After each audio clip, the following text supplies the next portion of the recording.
E companhia americana de aviação American Airlines permite para reduzir tarifa solamente a ruta de Miami para Corsou e não de Corsou para Miami, para assim atrair mais turistas fora de América.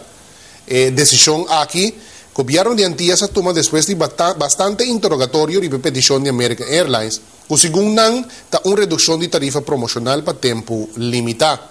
Pero, segundo Hopi, uma bajada de tarifa de ruta Miami-Corsou e vice-versa, significa uma competência injusta para nossa companhia nacional, ALM.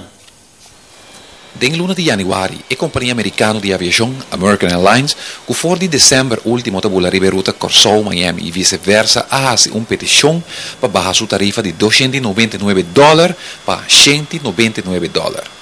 Depois, boa notícia que é salida em publicidade, basta ter com a crítica e assunto aqui. Para sobre isso aqui, pode ser com uma competência injusta para a companhia local de aviação da ALM, que ainda também tabula a ruta Corsou, Miami e vice-versa.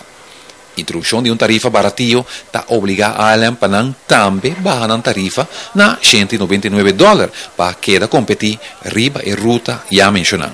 Segundo o representante de American Airlines na Corsou, não se trata de uma bajada de tarifa sem mais, pero uma tarifa promocional para um tempo limitado até o 31 de março de ano aqui. E a petição não está somente para a ruta Corsou-Miami, pero para diferentes outras destinações na América. American Airlines avisa mais leu que mais usual que ora uma companhia de aviação começa a volar uma ruta que está a certa promoção para atrair mais viajeros. Especialmente de parte de ALM, estava em várias críticas riba a petição assidor de American Airlines. Segundo ALM, na luna de dezembro, hora que American Airlines a inaugurar a ruta, a anunciar que não reduzir tarifa, mientras tanto que outra companhia de aviação não faz assim. A ALM também se mais leu com tarifa mais abaixo para matar a competência de ALM.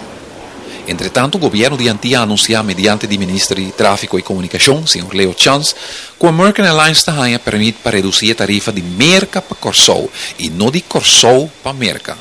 Essa aqui deve ser hecho que a American Airlines a usa como argumentação que atrai turistas de Merca para Corsou e Antillas.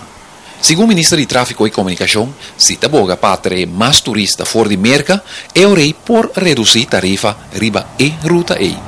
American Airlines, com a espera de ganhar permite para a ruta Corsou-Miami e vice-versa, também tem hope e confiança que não pode ganhar permite completamente de bem a hecho que a Corsou-Mesa rogaram para começar a volar a ruta E. Anto da espera também, quando não chega a sinaleu que American Airlines lo abandona a ruta dor de não ganhar a autorização para reduzir a tarifa riba a ruta Corsou-Miami e vice-versa.